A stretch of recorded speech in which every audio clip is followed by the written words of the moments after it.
Hello दोस्तों, success root channel में आपका स्वागत है। सीआरपीएफ एचसीएम एग्जाम 2023 28 फरवरी फर्स्ट शिफ्ट का हो गया दोस्तों। 28 फरवरी फर्स्ट शिफ्ट में जो क्वेश्चन पूछेंगे उन सभी क्वेश्चनों का एनालिसिस करेंगे। ये सभी जो क्वेश्चन होंगे 100% रिलेवेंट और ऑथेंटिक क्वेश्चन होंगे दोस्तों, तो सेशन को पूरा जरूर देखेगा।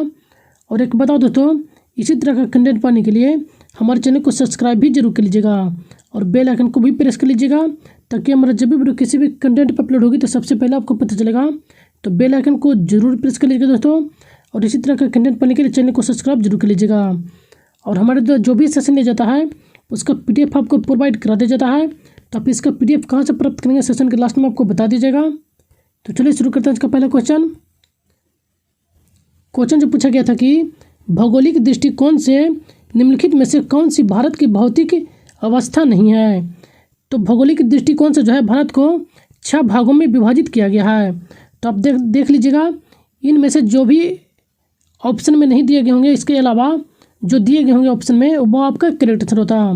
भारत को जो है 6 भागों में विभाजित किया गया भौगोलिक दृष्टिकोण से। ये जो है हिमालय के पर्वतीय प्रदेश, उत्तरी मैदान, प्रायद्वीपीय पठार, भारतीय मरुभूमि, समुद्री तट मैदान और द्वीप समूह, इन सभी जो है 6 भागों में बांटा गया है भारत को। तो आप देख लीजिएगा, इसके अलावा जो भी आपके ऑप्शन में दिए गए होंगे वो आपका करेक्ट आंसर होता। भारत के जो योजना आयोग के द्वारा 15 भागों में कृषि जोन में बांटा गया था। भारत में जो है मानसूनी जलवायु पाई जाती है। भारत जो है गोंडवाना लैंड का हिस्सा है। तो इन सभी एक्स्ट्रा फैक्ट को जरूर ध्यान में रखेगा। नेक्स्ट क्वेश्चन जो पूछा गया था, किस अधिकार को मौलिक अधिकार से हटाया गया है। तो मौलिक अधिकार से जो है संपत्ति के अधिकार को हटा दिया गया है। तो आपका जो करेक्ट आंसर होता, संपत्ति का अधिकार आपका करेक्ट आंसर होता। संपत्ति के अधिकार को जो है 44वें संविधान संशोधन 1978 के द्वारा जो है इसे हटाकर एक कानूनी अधिकार बना दिया गया है। वर्तमान में जो संपत्ति के अधिकार को है 300 के ए में रखा दिया गया है, अनुच्छेद 300 के ए में। संपत्ति का अधिकार जो है अब एक विधि अधिकार बन गया है। धार्मिक, धर्मनिरपेक्ष, समाजवादी और अखंडता, ये 3 शब्द जो है 42वें संविधान संशोधन 1976 के द्वारा जोड़ा गया था। ये 3 शब्द जो है प्रस्तावना में जोड़ा गया था और 42वें संविधान संशोधन के द्वारा ही मौलिक कर्तव्यों को भी जोड़ा गया था। मौलिक कर्तव्य जो है 10 मौलिक, इसमें जो है 10 मौलिक कर्तव्य को जोड़ा गया था एक, लेकिन वर्तमान में जो है 11 मौलिक कर्तव्य है। जो 11वां मौलिक कर्तव्य है इसे 86वें संविधान संशोधन 2002 में इसको जोड़ा गया था। तो ये भी ध्यान में रखिएगा। अब मौलिक कर्तव्य को जो है रूस के संविधान से लिया गया है, जबकि मौलिक अधिकार जो है अमेरिका के संविधान से लिया गया है। मौलिक अधिकार जो वर्तमान में 6 मौलिक अधिकार है, इसे अमेरिका के संविधान से लिया गया है। और मौलिक अधिकार को जो है मौलिक अधिकार इसे भाग 3 में रखा गया है, जबकि मौलिक कर्तव्य जो है 4 के ए में रखा गया है। तो इन सभी एक्स्ट्रा फैक्ट को जरूर ध्यान में रखेगा। ये सभी मोस्ट इंपॉर्टेंट है, यहाँ से अक्सर एग्जाम में क्वेश्चन पूछे जाने हैं दोस्तों। तो इन सबको एक बार जरूर रीड कर लीजिएगा, जिनका भी नेक्स्ट डे में आने वाला एग्जाम है। नेक्स्ट क्वेश्चन जो पूछा गया था, भारत नेपाल संधि किस वर्ष किया गया था। तो भारत नेपाल संधि जो है 31 जुलाई 1950 ईस्वी को किया गया था। तो आपका जो करेक्ट आंसर होता 31 जुलाई 1950 आपका करेक्ट आंसर होता। नेपाल जो है भारत का एक पड़ोसी देश है, जो कि भारत के उत्तर में स्थित है। भारत जो है अपना 5 राज्यों के साथ सीमा साझा करता है नेपाल के साथ। ये जो राज्य हैं बिहार, उत्तर प्रदेश, पश्चिम बंगाल, उत्तराखंड और सिक्किम, ये 5 राज्य जो हैं नेपाल के साथ अपना बॉर्डर शेयर करता है। नेपाल की राजधानी काठमांडू एवं काठमांडू में जो है सार्क का मुख्यालय है। सार्क में जो है कुल 8 सदस्य देश हैं, जिसकी जो स्थापना किया गया था 1985 ईस्वी में किया गया था सार्क की स्थापना। ये 8 सदस्य देश जो है सार्क के अफगानिस्तान, बांग्लादेश, भूटान, भारत, मालदीव, नेपाल, पाकिस्तान और श्रीलंका, ये 8 देश जो हैं इसके सदस्य हैं देश हैं। तो इन्हें जरूर ध्यान में रखेगा। और सार्क का जो फुल फॉर्म भी पूछ लिया जाता है, तो सार्क का जो फुल फॉर्म होता है south Asian association for regional cooperation. तो इसका फुल फॉर्म भी आप जरूर ध्यान में रखेगा। नेक्स्ट क्वेश्चन जो पूछा गया था, लावणी नृत्य कितने प्रकार की होती है। तो लावणी नृत्य जो है मुख्यतः 2 प्रकार की होती है। ये जो 2 प्रकार हैं निर्गुणी लावनी और श्रृंगारी लावनी, ये दो प्रकार की लावनी मुख्यतः होते हैं। लावनी जो है महाराष्ट्र का एक लोक नृत्य है। तो चलिए महाराष्ट्र के प्रमुख लोक नृत्य को देख लेते हैं, जैसे कि लावनी, तमाशा, रंगोली कोली, गणपति उत्सव, शिवाजी उत्सव, गुड़ी पड़वा, ये सभी जो प्रमुख लोक नृत्य हैं ये महाराष्ट्र राज्य के प्रमुख लोक नृत्य हैं। तो लोक नृत्य को भी जरूर ध्यान में रखिएगा। बर्ली पेंटिंग जो है यह महाराष्ट्र से संबंधित है। एवं अजंता की गुफाएं, एलोरा की गुफाएं, इन दोनों को जो है ये दोनों जो महाराष्ट्र में स्थित है और इन दोनों को जो है यूनेस्को में 1983 ईस्वी में शामिल किया गया था। तो चलिए चलते हैं नेक्स्ट क्वेश्चन पर। नेक्स्ट क्वेश्चन जो पूछा गया था, अनंग पाल द्वितीय जो है दिल्ली पर कब शासन किए थे? तो यह जो शासन किए थे वह 736 से 754 तक जो है इन्होंने शासन किया था। तो आपका जो करेक्ट आंसर होता 736 से 754 आपका करेक्ट आंसर होता। ये जो थे एक तोमर शासक थे। अनंग पाल तोमर ने जो है पुरानी दिल्ली यानी कि इंद्रप्रस्थ से, पुरानी दिल्ली का जो नाम था वह इंद्रप्रस्थ था, इससे 10 मील की दूरी पर दक्षिण में अनंगपुर बसाया था। यहीं पर जो है एक ढीलका नामक एक गांव था। इसी ढीलका गांव का नाम जो बाद में है दिल्ली पड़ता है, दिल्ली बाद में नाम पड़ता है। अनंग पाल तोमर जो है 736 से 754 ईस्वी तक शासन करते हैं। इन्होंने दिल्ली की शहर की स्थापना किए थे और ये प्रथम शासक भी रहे यहाँ के। मौर्य एवं गुप्त साम्राज्य के बाद जो है दिल्ली का जिक्र 737 ईस्वी पूर्व में मिलता है। आगरा की जो स्थापना है सिकंदर लोदी के द्वारा किया गया है। यह जो है 1504 ईस्वी में इसकी स्थापना करते हैं सिकंदर लोदी। तो इन्हें भी जरूर ध्यान में रखिएगा। नेक्स्ट क्वेश्चन जो पूछा गया था, अमजद अली खान जो है निम्नलिखित में से किस वाद्य यंत्र से जुड़े हुए हैं? तो ये जो है सरोद से जुड़े हुए हैं। तो सरोद आपका करेक्ट आंसर होता। यहाँ पे सरोद होगा दोस्तों, ये जो है सरोद से जुड़े हुए हैं। अमजद अली खान को जो है 2001 में पद्म विभूषण से सम्मानित किया जा चुका है और जाकिर हुसैन को जो है 2023 में पद्म विभूषण से सम्मानित किया जा चुका है। जाकिर हुसैन जो है एक तबला वादक हैं। तो ये भी बहुत फेमस व्यक्ति हैं, तो इनके बारे में भी जरूर ध्यान में रखिएगा। बिस्मिल्लाह खान जो है शहनाई से संबंधित हैं। इन्हें 2001 में जो है भारत रत्न सम्मानित किया जा चुका है। पंडित रविशंकर जो कि सितार वादक हैं, इन्हें 1999 में भारत रत्न से सम्मानित किया गया था। हरिप्रसाद चौरसिया जो कि बांसुरी वादक हैं एवं पन्नालाल घोष जो हैं ये भी बांसुरी वादक हैं। ये दोनों जो है प्रसिद्ध बांसुरी वादक हैं। और शिव कुमार शर्मा जो हैं तबला एवं संतूर वादक हैं। ये प्रमुख रूप से जो है संतूर वादक के लिए प्रसिद्ध हैं शंकर कुमार शर्मा। तो इन सभी एक्स्ट्रा फैक्ट को जरूर ध्यान में रखेगा। नेक्स्ट क्वेश्चन जो पूछा गया था, निम्नलिखित में से किस वंश के द्वारा दिल्ली सल्तनत पर शासन नहीं किया गया था? तो किस वंश के द्वारा शासन नहीं किया गया था ये क्वेश्चन पूछा गया था। तो देख लेते हैं दिल्ली सल्तनत पर किन वंशों ने शासन किया था। तो दिल्ली सल्तनत पर है जो कुल 5 वंशों के द्वारा शासन किया गया था। तो कुल 5 वंशों के द्वारा जो है शासन किया गया था। तो चलिए इन 5 वंशों को देख लेते हैं। पहले जो है गुलाम वंश, फिर खिलजी वंश, तुगलक वंश, सैयद वंश और लोधी वंश। इन 5 वंशों ने जो है दिल्ली सल्तनत पर शासन किए थे।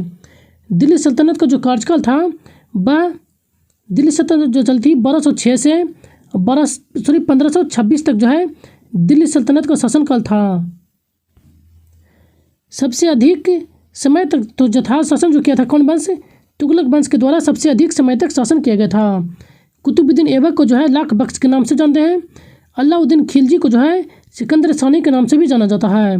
सर्वप्रथम नहरों का जो निर्माण करवाए थे वह गयासुद्दीन तुगलक के द्वारा करवाया गया था, जबकि सर्वाधिक जो नहर जो निर्माण करवाया गया था वह फिरोज शाह तुगलक के द्वारा करवाया गया था।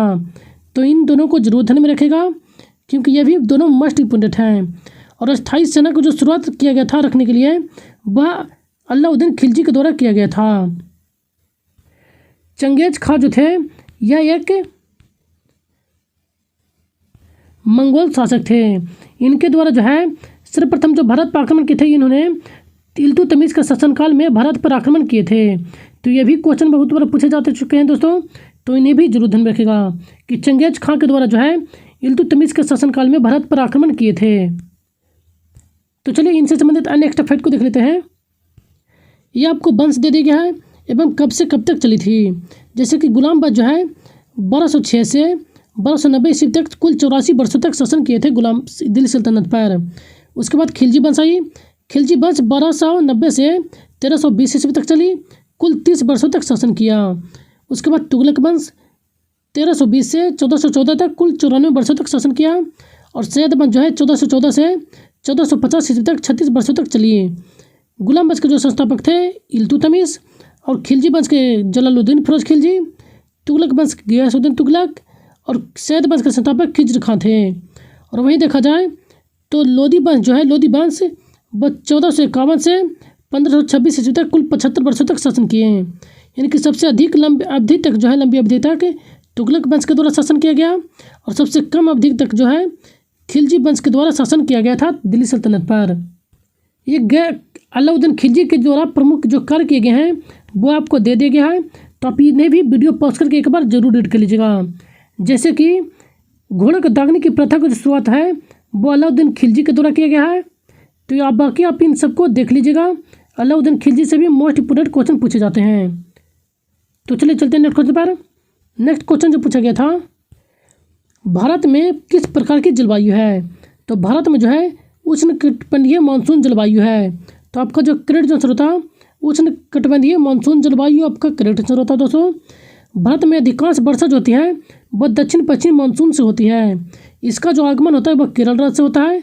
केरल एवं तमिलनाडु के राज्य में जो है सबसे पहली वर्षा करवाती है।